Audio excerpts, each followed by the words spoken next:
You know, we all wonder how people get truly, seriously wealthy. It feels like this incredibly complicated puzzle, right? But what if I told you that when you boil it all down, it really just comes down to three paths? That's it, just three.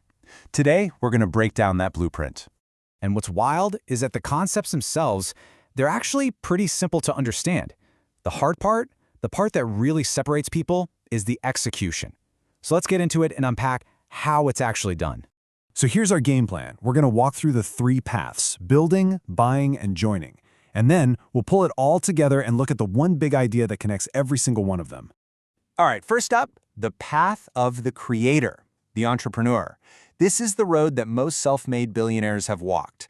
And the key thing to get here is that it's not about earning a huge salary, it's about creating a machine that generates value, and this is the most important part, owning it.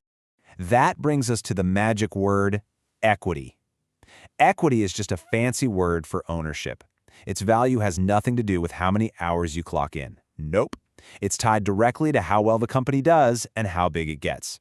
This is the huge mental shift from just earning money to actually owning the thing that makes the money.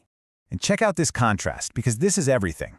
A salary, well, it grows in a straight line, right? Incrementally. It has a ceiling.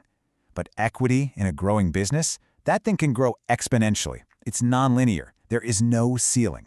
And that's where life-changing wealth is really made. This right here is the magic trick. It's called repricing. Think about it. A company grows its revenue 10 times over. You'd think the value goes up 10 times, right? Wrong. The market might decide its valuation should jump by 20 times because they're pricing in all that future potential. For the owners, that gap is where wealth just appears, almost out of nowhere. So what's the playbook? Well, it's these 5 steps. You find a problem, you create a solution, you standardize it, you scale it, but then look at number 5, retain ownership. Honestly, this is the step where almost everyone trips up. They build something amazing, but give away too much of the pie along the way. And this is such a critical insight. We're all obsessed with having the best, most perfect product.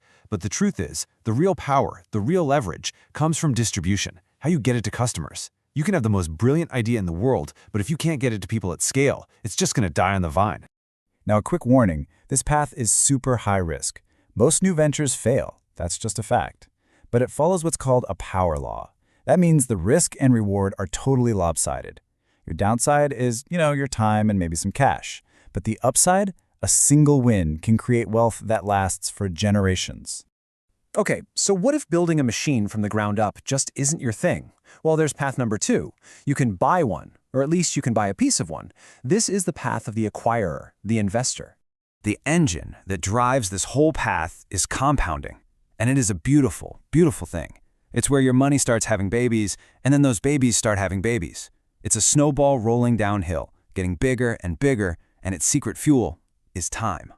I mean, just look at this chart. That growth curve, it feels so slow and boring at first, right? For years. But then you see how it starts to bend upwards? The growth in those last few years is just explosive. It's more than all the early years put together. That right there is the power of just letting time do its work. So what are you buying? You're buying what are called productive assets, things that actually generate cash or grow in value on their own. We're talking stocks, real estate, pieces of businesses. This is totally different from just speculating, buying something that does nothing and just hoping someone else is willing to pay you more for it later.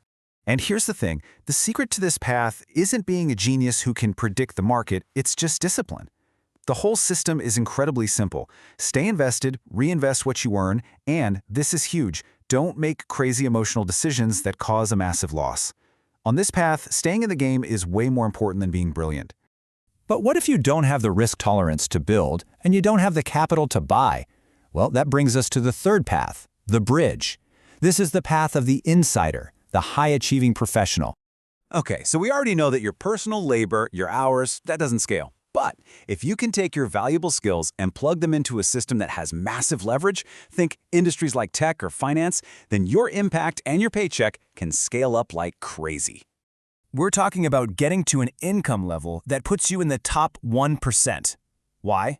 Because at that level, you finally have enough extra cash, enough surplus capital, to start aggressively buying assets and playing the ownership game yourself. And this journey has a pretty clear timeline.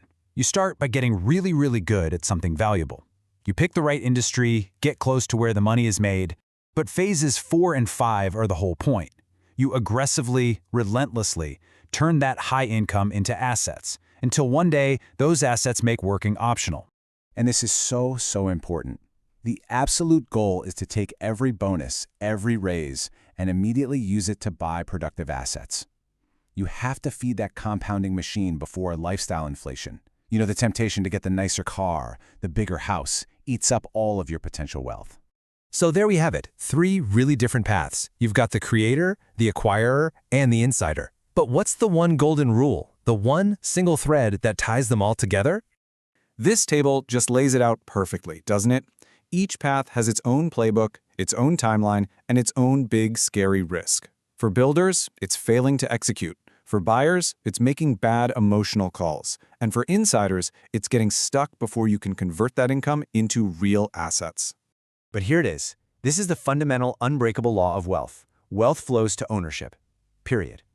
It doesn't matter if you build the asset, buy the asset, or use a high income to acquire the asset. At the end of the day, wealth belongs to the owners. And this final chart just hammers the point home. You can build a machine so you can own it. You can buy a machine so you can own it. Or you can convert your income into ownership. The methods are different, but the destination is exactly the same.